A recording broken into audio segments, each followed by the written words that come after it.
quand on dit l'argent ne circule pas, mais que les fonctionnaires sont payés, et il n'y a pas d'impayés au niveau des prestataires, sachez que l'argent qui ne circule pas, c'est ces milliards que je vous ai dit tout à l'heure qui sont dilapidés. L'organisation des examens et concours, on parlera tout à l'heure du secteur de l'éducation, mais quand nous sommes arrivés, donc en avril-mai, nous avons regardé le budget, puisque c'était à la veille de l'organisation des examens, sur instruction du chef de l'État, nous avons regardé en détail l'organisation des budgets, et nous nous sommes aperçus que les budgets sont faits avec un certain nombre de candidats. On dit, bon, l'année prochaine, au bac, on aura 150 000 candidats. Donc, on dit, voilà, sur cette base, on aura 150 000 copies, tel nombre de correcteurs, etc. En programmation. Donc, avant, on va dire 9 mois avant. Très bien. Mais quand vous êtes à 3 mois de l'organisation des examens, vous savez combien de personnes sont inscrites. Vous devez réajuster. Mais on ne réajustait jamais. Et comme on était dans un environnement où tout était cash, on prenait l'argent, on donnait, et on se partageait, quand bien même on a corrigé moins de copies, il y a eu moins d'étudiants. Donc en revoyant juste ce principe-là, nous avons économisé l'année passée 5 milliards sur l'organisation des examens, et les examens ont été tenus à bonne date, et vous avez vu vous-même les résultats des examens. 5 milliards d'économie directe. Nous avons mis en place un dispositif de compte unique du Trésor. Vous vous rendez compte que des structures de l'État créaient des comptes en parallèle dans les banques privées. Il y a plus de 150 comptes bancaires, ce qui fait que l'argent, votre argent, l'argent du contribuable, pouvait sortir du Trésor, aller dans les comptes de banques commerciales et être dépensé sans aucune visibilité, sans aucune traçabilité. Donc nous avons répertorié, recensé tous ces comptes et procédé à l'analyse de ce qui se passe là-dedans et à la fermeture, les uns après les autres, de tous ces comptes-là. Nous avons fait l'audit des chèques certifiés du Trésor. Vous avez des impôts à payer, vous amenez un chèque certifié. On prend le chèque, mais au lieu d'aller l'encaisser, on le met dans les tiroirs et c'est jamais encaissé. Et donc l'État a perdu de l'argent. Et donc il y a eu 10,5 milliards de chèques. Donc des personnes qui ont considéré qu'ils ont payé le dû au Trésor en donnant un chèque certifié, mais en complicité avec un peu l'administration et peut-être même des banques, puisque les chèques certifiés n'étaient jamais compensés au niveau des banques. Et il y en a qui dataient de plusieurs années. Donc tout ça a été nettoyé également et ça a généré une économie du cash rentré pour 10,5 milliards. Afin de limiter l'interaction entre l'administration et le contribuable, nous avons mis en place automatiser les paiements des factures des prestataires, tout par virement, mise en place à partir du 1er janvier, nous sommes en test à partir du 1er janvier, un système où l'État vous doit de l'argent, avec votre téléphone, vous recevez l'information sur SMS, vous interrogez la base pour savoir où votre dossier, vous n'avez plus besoin d'aller voir les gens du Trésor, etc., etc. Nous sommes dans une logique de fermer les trous de déperdition. Nous sommes dans une crise économique sans précédent, les recettes ne sont pas là. La meilleure façon de financer la part du budget national du PAG, c'est d'une part de sécuriser le peu de recettes que nous avons et d'autre part de bien dépenser ce que nous avons. Et pareil au niveau des impôts, pareil, vous avez appris, il y a une douzaine de collaborateurs. Je pense que nous sommes le gouvernement qui avons mis le plus de fonctionnaires véreux en prison en 18 mois. Il y a 12 collaborateurs qui avaient un système de vol des chèques qui créaient des crédits d'impôt fictifs et qui prenaient des chèques de paiement d'impôts et qui se les compensaient en espèces et qui dilapidaient l'argent pour en revenir en détail. Mais aussi une douzaine de collaborateurs mis aux arrêts et les enquêtes sont en cours sur ce point. Enfin, je vais terminer juste en disant que, vous savez, quand on est arrivé, et ça c'est factuel, le Fonds monétaire international en décembre 2015 a fait sa communication et a indiqué sa préoccupation sur l'état alarmant des finances publiques. Le niveau de la trésorerie, les instances de paiement, 160 milliards, le niveau de l'endettement, la qualité de la dépense publique, la tendance, on va dire la trajectoire des déficits.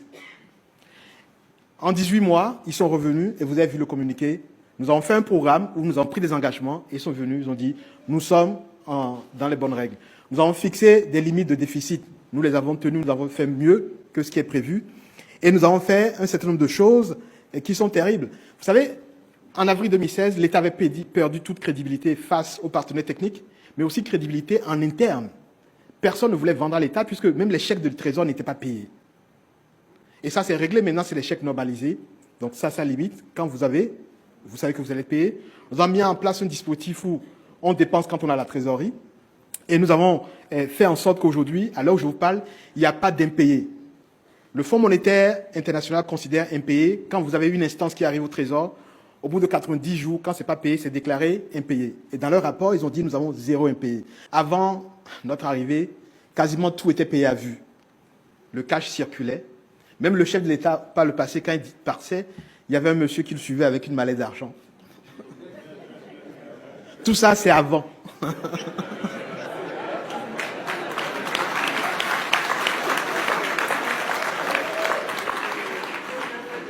Je vais vous donner un exemple avec des chiffres, parce que les chiffres ne mentent pas, sur l'intérêt d'avoir procédé à la bancarisation et au paiement automatique par virement bancaire de ces différents paiements.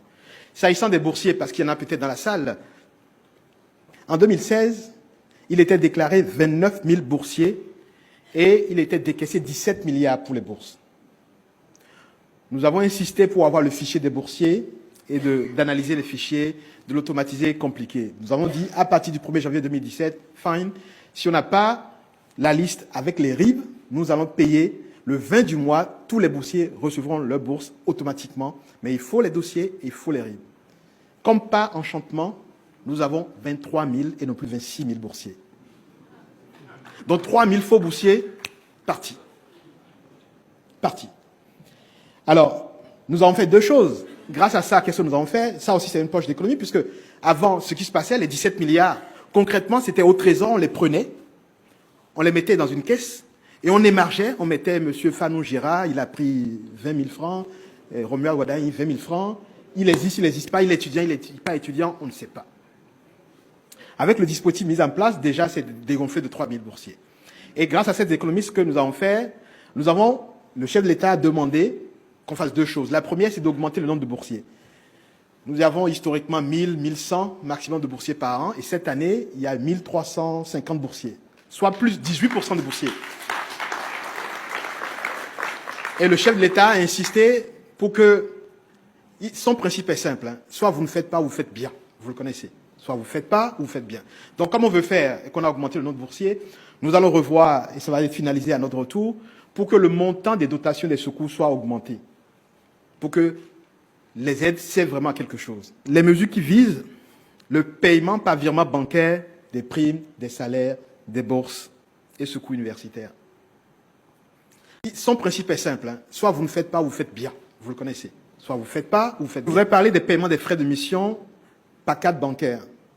Quand vous allez en mission pour 3 jours, par exemple, et vous prenez donc vos per diem, c'était fait en espèces, vous arrivez, la mission est prolongée et vous êtes à court d'argent. Aujourd'hui, grâce au dispositif qui existe, vous avez une carte bancaire, ça évite de trimballer du cash, mais ça permet aussi d'avoir la possibilité, en cas de prolongement de votre mission, d'avoir une capacité de réagir, puisque depuis Cotonou, on charge votre carte automatiquement opérationnelle et vous payez.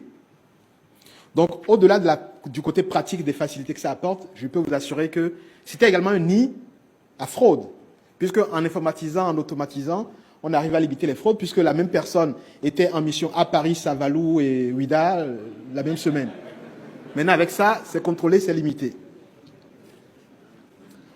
Le prochain élément, c'est la création de la cellule des voyages officiels. Là, c'est vraiment le scandale. Je pense que j'ai pris fonction le 7 avril, et entre le 7 avril et le 30 avril, j'ai eu peut-être 3 propositions sérieuses de créer ma propre agence de voyage.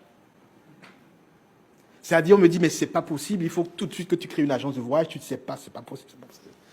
Mais alors moi, dès qu'on me fait une proposition, je creuse ce qu'il y a derrière. Donc, manque de bol, en creusant et en reportant au niveau du Conseil des ministres, on a étudié, on s'est aperçu qu'il y avait un vrai problème. Vous imaginez, pour un petit pays comme le Bénin, nous dépensions autour de 17 milliards en billets d'avion par an. C'est criminel.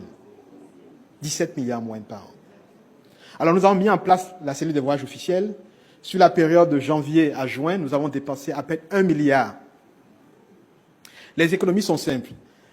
Toutes les agences, partant du principe que l'État paye en retard, mettaient 25%. Et c'était connu. Ils font le billet, ils rajoutent 25% de surprime pour pallier le fait qu'ils seront payés en retard. Donc il y a déjà 25% de surfacturation reconnue de tous. Il y a maintenant les facturations multiples. La personne voyage, mais se fait faire plusieurs billets d'avion et après les prend et les utilise, ou parfois l'État se fait facturer, mais en fait c'est les privés qui utilisent ces billets d'avion. Sans compter toutes les, je ne rentrerai pas dans les détails, mais les classes de réservation Les textes sont clairs, ceux qui doivent voyager en économique, en affaires, mais rien n'était respecté et les billets étaient achetés. Les agences étaient motivées, puisqu'elles avaient une surprime de 25% du prix du billet. Quand un aller-retour Cotonou-Paris peut être acheté à 500 000, on préférait prendre le billet le plus cher, puisqu'on se faisait de la marge, mais en plus on se prenait 25% du montant le plus élevé. Donc c'était tout un dispositif complètement hallucinant, mais voilà aussi des économies, c'est déjà réalisé, ce n'est pas des paroles en l'air. Il y a également l'adoption du crédit bail, donc du leasing pour la gestion du parc automobile de l'État. Ça aussi, c'est une vraie catastrophe. Vous savez, dans un passé encore récent, quand vous allez à Cotonou, vous voyez des voitures plaques officielles circuler partout. En réalité, l'État achetait les voitures, sur le budget de l'État, on mettait des plaques officielles, et les personnes se louaient les voitures de l'État. C'est-à-dire que l'État vous met à disposition la voiture, vous mettez plaque officielle, donc on ne sait pas si c'est une voiture de fonction, de service. Et les voitures de location aussi bénéficiaient d'une plaque officielle, donc on ne distinguait pas.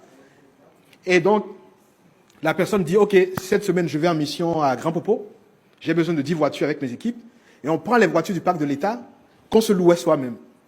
Et donc, l'État était dans une situation où, entre les locations et les achats de voitures et les réparations, on dépensait minimum 30 milliards jusqu'à 40 milliards par an. 30 à 40 milliards par an. Donc la mise en place de cette réforme et de passer au leasing fait que nous allons diviser au moins par moitié les coûts. Désormais, les voitures sont louées et nous achetons du service. Donc plus besoin de s'inquiéter sur les réparations. Généralement, vous êtes fonctionnaire, on vous donne une RAV4, vous achetez une vieille RAV4 et puis le soir, vous changez le moteur de l'État dans votre voiture, et voilà. Et l'État continue à réparer les voitures. Donc c'est fini. Nous louons les voitures, nous ne payons plus de réparation, et tout cela coûtera maximum 15 milliards au lieu de 30 à 40 milliards. Ça aussi, c'est du réel, c'est fait, et ça en marche. À 9 mois de la fin du mandat du chef de l'État au Bénin, l'héritier politique de Patrice Talon est désormais connu. Romuald Wadani a été officiellement choisi dans la nuit de samedi à dimanche par des responsables des deux partis de la mouvance présidentielle et des personnalités influentes, selon des cadres de la coalition au pouvoir. Romuald Wadani est ministre en charge de l'économie et des finances depuis l'arrivée au pouvoir de Patrice Talon en 2016.